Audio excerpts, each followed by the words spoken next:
In early April, I sat down with Hawke's Bay artist Kate White to talk about rooks in New Zealand as part of Soil and Health's Organic Week online series. We talked about the small remaining rook population in the Hawke's Bay and the council determination to eradicate them as an agricultural pest. But that's not the full story. Kate shares her extensive research into the beneficial role of rooks as the farmer's friend, an important companion to pastoral farming.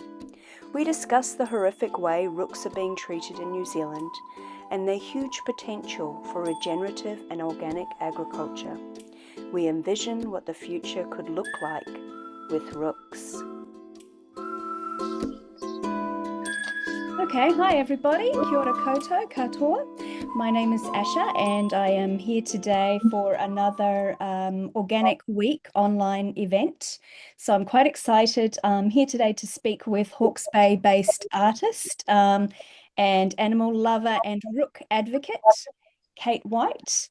You can find Kate's artwork on her website and her Facebook page. We'll put the links in the description of this interview below. And welcome, Kate. Really nice to be having this conversation with you about rooks in New Zealand and the role that they could be playing, should be playing, and what their situation is. Thanks, Asha. I'm happy to be here. Thank you.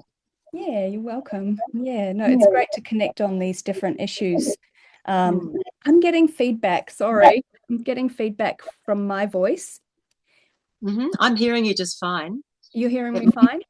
Yeah, there's no echo or anything at this end. Okay, that's good. All right, well, let's start with how did you become interested in rooks? That's an interesting question. I studied Druidry years ago with an order in the UK, and as I was studying, I came across a baby magpie who I then called my surrogate raven, and from that led to the idea, well, do we have any corvids in New Zealand? And then I realized we had the rooks.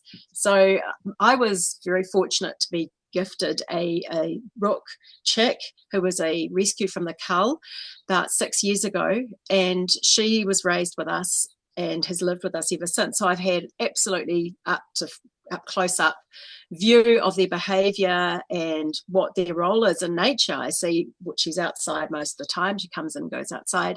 So I've had really close access to that, which is pretty rare. I don't know many people even know we've got rooks in New Zealand, let alone have that close up access to them. It'd be lovely to know how many New Zealanders do have pet rooks. No, that's right. And how many actually know that there are rook populations in New Zealand? You know, probably very few people know that. Yeah. It's been a drastic drop in population from when they were first imported to New Zealand to today. It's horrific what's been done to them, to be honest. Yeah. Well, that was my next question, was like, when were rooks brought here and why? They were first introduced in 1862. There were several attempts to get them to take, but they didn't do too well, and a lot of rooks died on the journeys. 40 rooks were drowned in one rogue wave out off the Cape of Good Hope in 1871 in their cages in their cabin. There's some really tragic stories about a lot of these animals which were brought here. They eventually they were introduced in Auckland and Nelson, but didn't do well there at all, but Hawke's Bay and Canterbury was where they were most at home.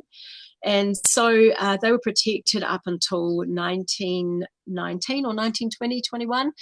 And from there on, they were allowed to just do their thing. They were brought here originally to dig up the grass grubs for farmers, because obviously we knew we were going to have to grow food when the settlers turned up.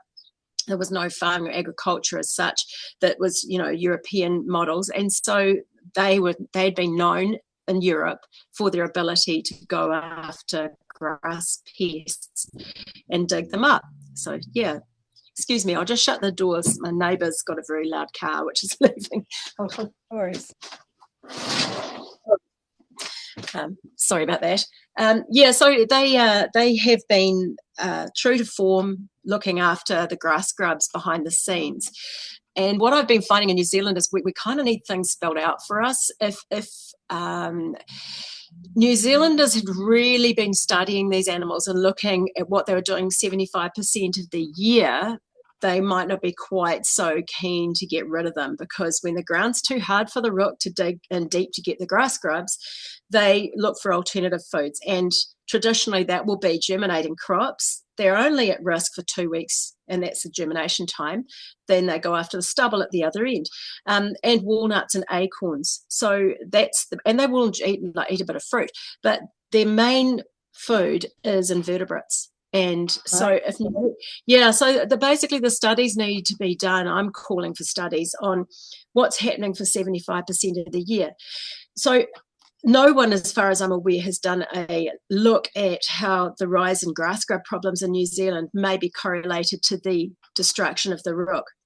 But we have gone from strength to strength. We're now at an over $2 billion grass grub per year cost to New Zealand primary industry. And that's an ag research, came out in 2018 paper. And they have been replacing the rook with chemicals, a lot of nasty chemicals. They started with DDT in the late 1948. I think it was the first time they started using DDT on grass grubs. And there was this love affair that we now know with hindsight. We look back and we say, look, not every new discovery is a great idea. DDT was one of them, and they were aerial spraying it over the farms for 20 years, 50s and 60s in New Zealand, to kill the grass grubs before they started to realise, well, maybe this isn't such a great move. And by doing that, they were killing the rook's food. So the rooks were then forced into smaller and smaller areas where there were invertebrates still available, and they became overpopulated in those areas and had to look aside for alternative foods, and got a reputation for going after the crops. And that was what they had to do to live. So they became a really hated animal. But I've been going through papers past in the National Archives over the last couple of weeks and wading through over 60,000 entries when you put the word rooks into the newspaper section. And it's really interesting to watch. There's this frothing, foaming attitude at one hand. And the other hand, there's quiet voices of reason saying, hang on a minute, they've almost eradicated wireworm in Hawke's Bay. I mean, we don't want that here. We've been watching. And so there's these quiet voices saying, you don't get rid of them because there's actually some good to be done here. It's a long story, but I've got the science from the Regional Council on what we can actually do to help the rooks do their job and keep them away from the crops. And it's a really simple story. And the first thing we should be doing is looking overseas. So in the UK, there are 980,000 officially known pairs of rooks, same land mass, same farming background there. In fact, there's more cropping in the UK than there is in New Zealand, I've been told. And somehow they're cohabiting. I've also been very, very hard, and I can't find any studies on grass grub problems in the UK, except for people's lawns, which is not surprising because the rooks won't come in that close. So in New Zealand, conversely, we have same landmass, a lot less human beings to be bothered by the loud raucous cry, which happens to be one of the reasons they're being eradicated. So we've got a lot more space, a lot more room, and not nearly so vulnerable farming processes as we used to have. And we have a grass grub problem. Wow, that's fascinating, that they were originally brought here, and, our forefathers had the vision and understanding of what the rook's capability was, to actually work alongside farmers and agriculture and support it. And then for it to go kind of tip all the way the other way, and now they're trying to fully eradicate them, when they could be doing this job and drastically reducing the need for some of these really toxic chemicals. I know chlorpyrifos is one of those grass grub chemicals. So I did a little bit of a digging last night on what they're intending to replace it with. They're phasing it out. The EPA decided in 2025 it needs phasing out, and there was a bit of a panic because it's the only known, along with diazinon, are the only two known chemicals known to be that effective on the grass grub. Problem is that chlorpyrifos at least causes neurological problems in children, has been found causal, not correlation, causal with Parkinson's in adults. Wow. And there's a big price to be paid by these wonderfully efficient and effective shortcuts. So now they're looking at, I'm just looking at my paper now, Sorrento Prime. They're looking at what they call softer pesticides. Sorrento Prime has an active constituent called flupyradiforone, which is a neurological problems it causes. Then there's another product called Maverick, which has tau fluvalinate, which is reproductive toxicant. Twin Guard, which has binatorum and sulfoxaflor, which causes organ toxicity. They're also looking at the AGR96X bacterium.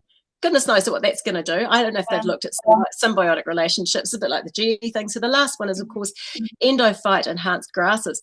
This is going to be a genetically engineered organism, which will be, they're hoping might make a difference. Right under their noses. Yeah. Is this fabulous God-given solution that we just need to work with. So the rook has another couple of things that they don't like, and one is that it digs into the ground and stirs up the soil to get the grass grubs. New Zealand farmers have been conned in the main by the agrochemical companies into producing very monoculture-laden farms. So ryegrass and clover being the main go-to. I think they might have diversified into a bit of plantain recently, which is really risque of them. The average farm should have hundreds of species growing in that field. And I've seen the effects on dairy farms where they've had cows with that kind of access to that kind of food. The constituents available, they self-medicate. There's no need for all this profit-making pharmaceutical intervention. The stock don't need drenches. You know, most human beings don't think about this. You try growing up on just rice. How long would we last? We'd have malnutrition in seconds. We need all of these different things contributing to our diet, and so does stock. And the ruminants are very, very important, despite what the Climate Change Brigade have to say. The ruminants are really important to arable soil maintenance. And we know that the most fertile soils on earth were where the buffalo roamed in the American grasses, that where they stopped briefly, they trod the ground, they stirred it up a bit, they fertilized it, and they took the grass down just a little way. But our industrial farming methods, we have these golf courses of monocrop. So the rook comes along and he goes and he says, right, I need the grass grubs. They know where they are. And they go in deep, they stir the soil up, and they stir up weed seeds, what we call weeds, which is another terrible word. They're plants, wild plants. And these seeds germinate, and there's a farmer looks out and he might see thistles, he might see all sorts, I'm not going to go through the whole list, but, Julia Sitch on Julia's Edible Weeds. Unfortunately, she's no longer with us, but she's done amazing work. And so have other people. If you look at the huge range of constituents available to us, just sitting there in the soil. And so I see the rook is a pioneer. These weeds come up, and not only has he brought them up, he's aerated the soil. So the farmers look out and say they see a bit of patch of land where the rooks have been in and stirred up, and their golf course doesn't look quite the same anymore. She looks a bit more normal. And before you know it, the soil's produced all these different diverse plants. And, this is the catchphrase of today. Everyone goes on regenerative farming and biodiversity, while the tide is actually going the other way. And instead of letting nature do what it was designed to do, and these rooks play a vital role in that. They stir up the soil, they eat carrion, they spread the carrion out to allow it to disintegrate faster. They actually sterilize the area for that reason. They go into dung, they break that up looking for insects and larvae. So they spread that out so it becomes, absorbed by the soil faster. They have this incredible ability to heal the land at both ends when we're using agriculture. And in return, if we could just let them have a little bit of what they need when the ground's too hard. Farmers have got this idea they've got to bleed every inch of ground for every bit of profit and don't want to give back to nature. But we've actually got to start giving back. So when I asked the Regional Council for their science on this, they sent me 5 papers, 2 of which concluded not to eradicate the rooks, which is really extraordinary because they're using that as justification for eradicating the rooks. I don't understand. I don't think they've even read this stuff. But one of these papers showed conclusively that when offered alternatives to maize or wheat, rooks will go for walnuts and acorns every time. Right. And if you look at papers passed in the early 20th century, in New Zealand, when Hawke's Bay, we had a lot of walnut trees, and farmers used to complain the rooks came and took their walnuts. Well, they're actually planting new copses of walnuts too, because they've bury the walnuts and cache them and forget where they buried them, and of course they germinate and off they go again. But what we have very few walnut trees. I just put a Facebook ad out yesterday because I'm looking for walnuts, and people said, I saw a tree on the side of the street there or that street there. Everyone should have walnuts in their gardens. They're so nutritious. And the rooks know what they're after too. And the oak trees produce the acorns, and they're fabulous for shade. They're also lightning rods. They do all sorts of wonderful things. We've got this this feeling of horror at a so-called, foreign trees. And yet they play a really good, important role here in New Zealand as well, alongside the natives, alongside. Yeah, absolutely. I mean, and that's very much, permaculture, agroforestry, regenerative agriculture. Why not have corridors of walnut trees? Well, it's for us and the rocks, but everyone gets to benefit. Absolutely everyone. And to me, if that's got that ability to have that, and if you look, what are they doing overseas? The herbicide they use on rocks here in New Zealand, DRC 1339, it's from a coal tar distillation process. It's a really charming thing to put into bait for mums and babies in their nests. Takes 4 days to die. It's so poisonous and so nasty. The MPI's study on the humanity of our pest control toolbox won't even go into it. They graded it number 7 for inhumanity in their own paperwork. Wow. So this is it's really I've got the paper, I can forward it to you. It's just, you mentioned avicide and did you say stalicide? So those are specifically used for targeting birds, are they? Particularly used for targeting starlings and rooks, and it's banned in the EU because of its ability to take out other species as well. And they don't use it in the UK either. To work with the rooks in the UK, they use, just like we do here with orchards, gas guns and helium balloons. And it's only for that narrow window of time for 2 weeks while the seeds are germinating that they can protect their crops. And you know what? In Hawke's Bay, all the noise and about rooks, we didn't have that many agricultural crops anymore. We've gone for high value wine and olive trees and things like that. But there's not, and they don't go for the grapes. They have to, I suppose they could if they wanted to, but they don't dig up crops if there aren't any crops being grown here. It's mainly agriculture, as in sheep and cattle. So all the winding, it's weird. It's like this thing's been wound up, and it's like a wound up toy, and it's been allowed to run its course with no one actually stopping and questioning it anymore. It seems, Kate, like there's money to be made, with eradication programs. It really, instead of using the ecosystem services that Rooks provide, and reducing our need to finance and to add extra inputs, toxic inputs at that, it seems like it's just another money-making scheme by the sounds of it, and just absolutely horrific that we're still using these toxins. I did watch a short video from, I believe it was the Waikato Regional Council and the Hawke's Bay Regional Council, showing how they poison these nests by helicopter, and a man suspended down, lowered into the trees from the helicopter, dropping poison into these nests. I mean, how much is that costing? And how is that? Hawke's Bay, it's 200,000 a year. So the paper I've got from the Regional Council, which says that we need to accept rooks as part of the natural fauna of New Zealand farming, this was a scientific paper, and that was the conclusion. It said they're no threat to natives, and they actually they may do some good, they say. Well, maybe you should go and study it, because it's so interesting. But that paper came out in 2008. So at 200,000 a year, the Regional Council in Hawke's Bay alone must have spent well over 2 million in contractors.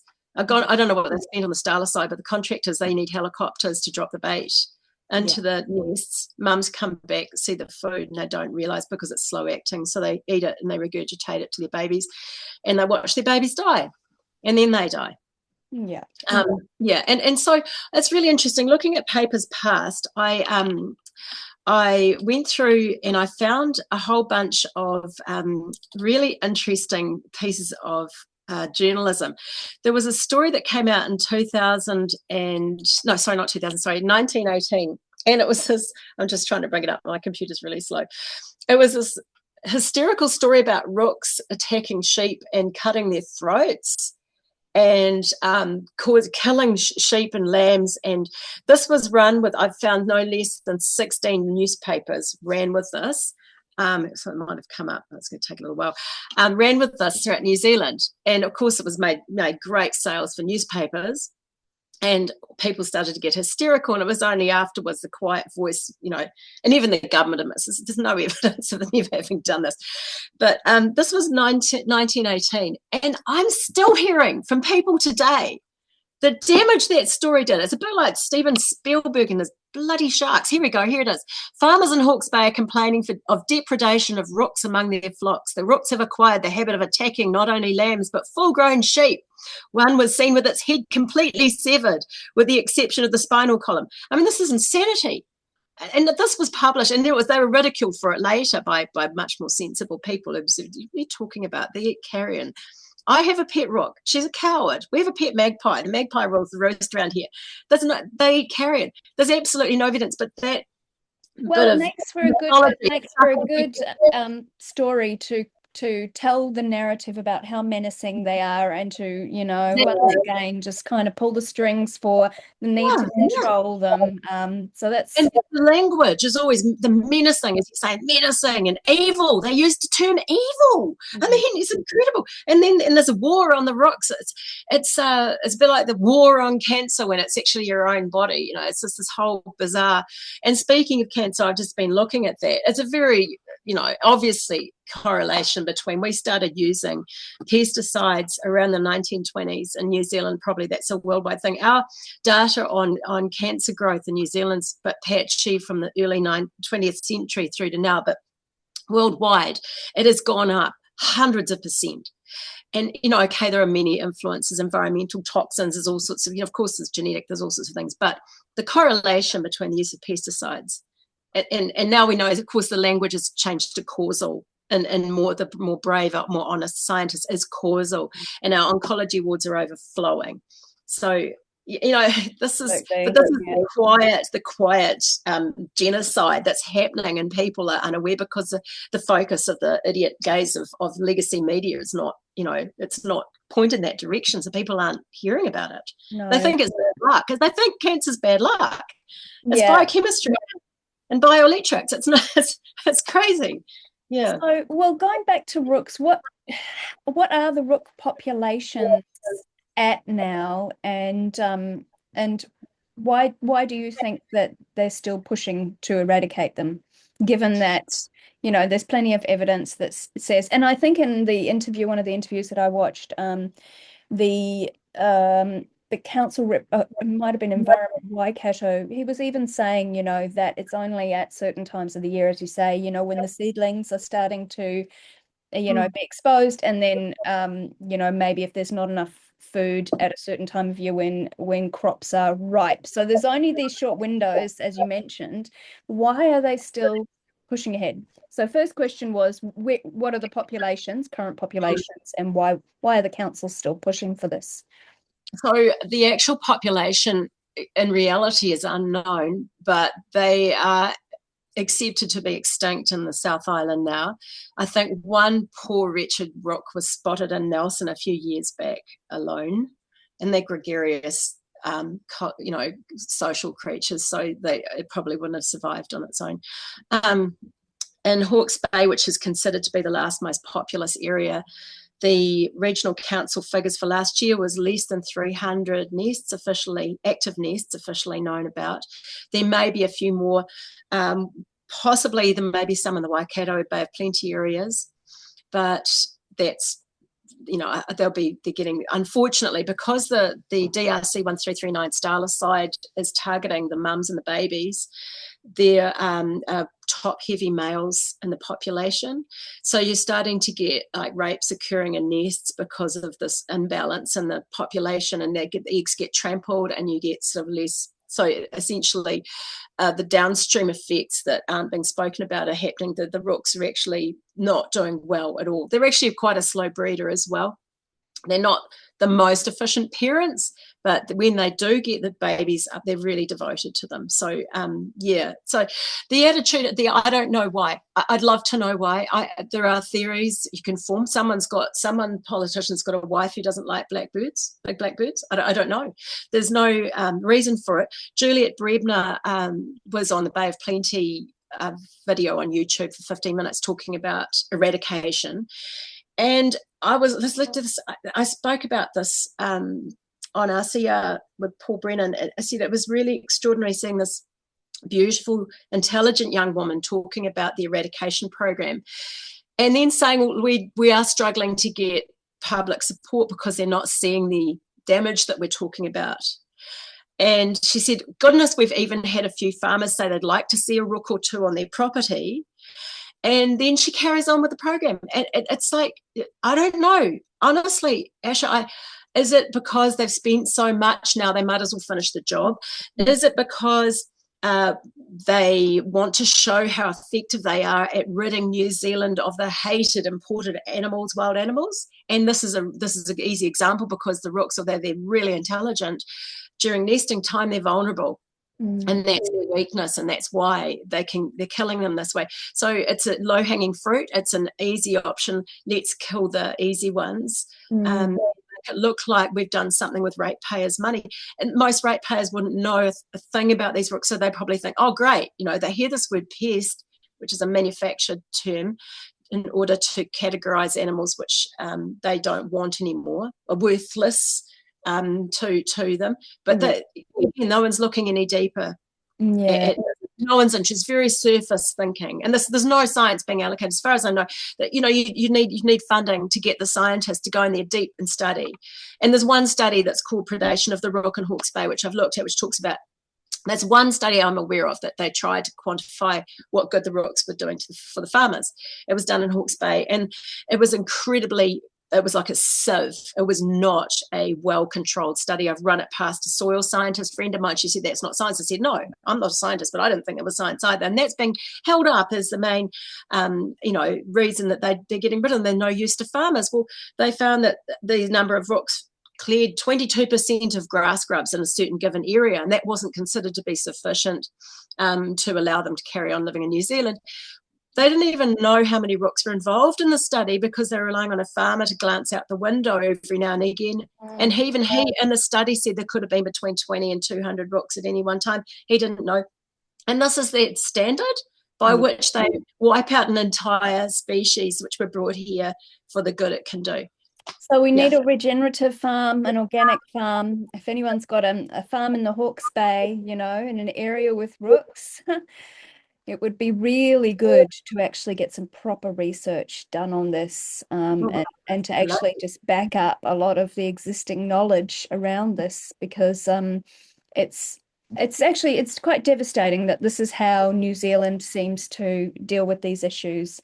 And rather looking deeper, at the situation, we just we really become so beholden to the agrochemical companies, and it just seems that's the status quo. So, I mean, people reach out if you live in the Hawke's Bay area and you're interested in this topic. What kind of response are you getting from local people in the Hawke's Bay area in regards to your concerns around rooks? I have yet to encounter anyone who, I tell a lie. I met one guy who said he was a crop farmer and he didn't like rooks because they descended on his crop. And I said to him, what if you fed them instead? And he went all dreamy and he said, I remember the rooks used to plant the walnut trees. And I said, yeah, there's a reason for that. There's a good reason that they actually eat the walnuts. And he goes, yeah, I hadn't really thought about that. And then I've talked to most urban people I meet love them. However, I have yet to speak to anyone in the botanical gardens in Auckland, in Napier. They arranged for 30 rooks to be poisoned last year because they were taking refuge in the botanical gardens, and it was nesting time, which is a very happy time for rooks, and they make a lot of noise, and the people didn't like that, so they got. I mean, it would be illegal in most countries to do what the regional council then did and got the contractors in to destroy them. But in general, the attitude's been quite positive. I've been running for, maybe 3-4 years. I've got a website, a Facebook page called The Rookie Wood, and I'm getting dozens of people saying they want to help, which is fantastic. And by help, at this point, I was led to believe that there was a pest management review happening at the end of 2026 at the Hawke's Bay Regional Council, but since then I've been apprised by them that they only begin the process and start, putting out a little bit of consultation. So we've still got 2 years until a pest management review when I could put a good, strong case for the rooks, which means 2 years, 300, less than 300 nests, when there might not be any rooks to advocate for by, 2028. So I would really love support in trying to call for an injunction and a pause until more is known but they say they've got a statutory obligation to fulfill their pest management plan to MPI.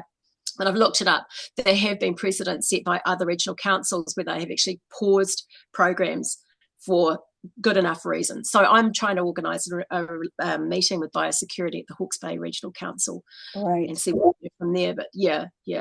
So we're not a lot of support. Yes, sorry. Yeah, oh, that's fantastic. So is there anything that people listening to this interview, can do to help? What would you suggest that they do, or should they keep an eye out for any future actions that maybe you have going? Yeah. If they could stay in touch with me on Facebook, which is the Rookie Wood, or via my website, therookiewood.com. Yep, I'll pop it in the description. Yeah, if they go to my website, there's a blog there. It's on Substack, and they can keep abreast of what I'm up to there and get in touch there.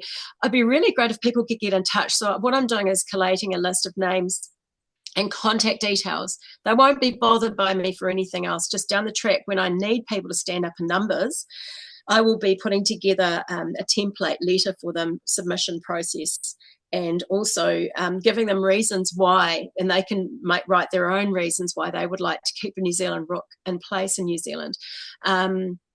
I would like to get numbers. I think no one's actually, as far as I'm aware, there have been the odd people try to put up petitions over the years or to send Official Information Act letters. For example, MPI was approached by a wonderful lady who asked them for their scientific and technical reports behind their decision to eradicate the New Zealand rook, and they refused based on the grounds that there was no such report. So people are doing things in disparate ways, but if we could organise a concerted, united front, and if I could collate names and numbers of people to get in touch with me, and I can promise you their names and numbers are safe. It's just for me to get in touch when the time comes for us to push forward in numbers. And when it comes to pest management reviews, they don't have to be here in Hawke's Bay, or they could do video link presentations or simply write submissions, or come and stay. It's fine during that time, but that's 2 years hence. Yep. So if anyone's got any ideas about how to put pressure on regional councils to force an injunction, if I have to do a legal framework, that will require funding. And, I don't know how I'd get that organised, but ideally the biosecurity are going to listen to me. So I've got a meeting booked in for the end of this month with them and see if we can try and push this forward. I mean, one of my main things, I'm calling for good science, not funded by the pest companies, pest management, pesticide companies. Good science that is independent and actually looks at the full picture, and that's the whole year that the rook is with us, not those 2 weeks when he's maybe a threat to germinating crops. Absolutely. The whole year. What are they doing? Yeah, fantastic. I think it would be good. Yeah, the regenerative agriculture community needs to get behind this. I think that there may be some people that would be able to get in and support any letters or communications or pressure towards MPI. And I wonder what existing regenerative and organic support that the council and MPI actually, if there's any programs that they're kind of running to look into, better ways of farming and horticulture that, that it could dovetail into some of those things. It's the country needs to shift. It really does. We're at that point, and we need to find our connection with these animals, with all of the animals that have been brought here, find our responsible, ethical, humane ways of coexisting. It's just it's so important. I think that and rooks just present that an excellent example. They've been pushed, their population's just been absolutely pushed to the brink, and yet they were brought here with very specific honorable intentions that are still valid. Yeah, absolutely. And the thing is, no matter how much New Zealanders advocate for the bush, and I love the New Zealand bush, we still have to eat. We've got to be practical here. New Zealand has agriculture too. And as much as people go on about farms contributing to climate change and all this stuff, we still have to eat. You've got Absolutely. to Look, be practical. I really feel humans have habitat too. We are entitled to habitat, but we have to do it responsibly, and and get rid of the ignorance around some of these things, because I mean, as you pointed out, they're actually not looking at the truth, No. So we have to be able to assess the truth before we can come up with better ways of doing things, and before we can integrate, with all of the services that these animals provide to, Mm. to our environment and to us. There seems to be a very strange marketing ploy going on here. I don't know if sophistry is the correct term to say what's actually happening, but on one hand, they talk regenerative and they talk conservation, and they use these wonderful phrases. And, this forest and birds, one of the classic examples. It sounds so pretty, while behind the scenes is this death and destruction everywhere. Their version of conservation is a very interesting one, and I think the whole world that was looking at New Zealand's version would be horrified. It's despicable. It's so hypocritical. But on the other hand, we've got this regenerative thing, but on the other hand, we're not actually doing anything regenerative. We're kind of conning ourselves. And if we truly were being regenerative, we'd be saying, well, what's going to conserve both native flora and fauna and us and the farming fauna and everything else? And use of rooks is a fantastic example, because when you're using the rooks to get rid of your grass grubs, you're not having spray drift, which is damaging everything, including the native flora and fauna. It's an obvious one. And the grass grub here is it's a threat even to native trees. It goes into the roots there. It's the bronze beetle that comes out, and everyone gets so angry because it nibbles away once it's allowed to get to that point. If you had rooks here, it wouldn't get to that point. It'd be under control.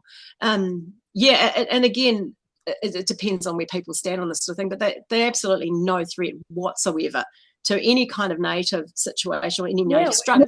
These are an agricultural bird. They live in the gums and the macrocarpus. And as you say, I hesitate to go this way because I've always had to fight in the scientific corner of the ring when I stand up for causes. But intuitively, we should not be treating creation like this. It's despicable. It's absolutely, we've turned a beautiful, worth-filled system into rubbish when we treat animals this way. There's no rubbish in nature. We've created that concept. And when we treat animals like rubbish, that comes back on us, on our collective psyche, on our individual souls. That weight of all of those animals that we've treated like rubbish for what reason?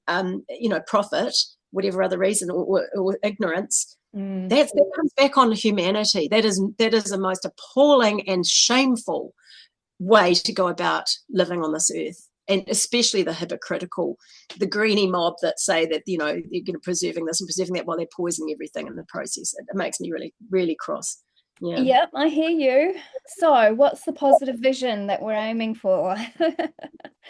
Positive vision, first off, calling for an injunction and right across the country, not just in Hawke's Bay, any regional council, any rook that's seen is allowed to just be. And we call a pause, we get independent science on this, which we'll find inevitably. We've got hundreds and hundreds of years of anecdotal evidence that these rooks help the farmer.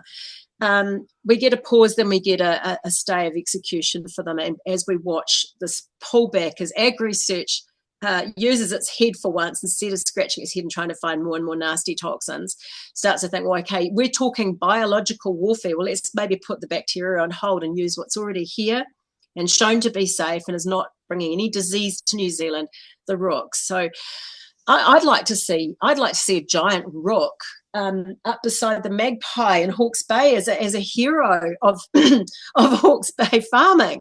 I'd like to see a turnaround. Oh my goodness, we didn't realise these guys were the pioneers. Now we know more. We know what they're trying to do. They're an absolutely vital part of that chain of recycling and of regenerative farming. In fact, they could become the symbol, the ultimate symbol of regenerative farming. They could become a mascot for New Zealand. And what a turnaround, wouldn't that be fantastic? It would be fantastic. Yeah. Well, thank you so much, Kate, for standing up for the rooks and for what's right. It would be really wonderful if maybe you could send me some of your artwork, or I could grab some from your website, and we'll maybe put some of that in here. And if you have any footage of Roo, who hasn't joined us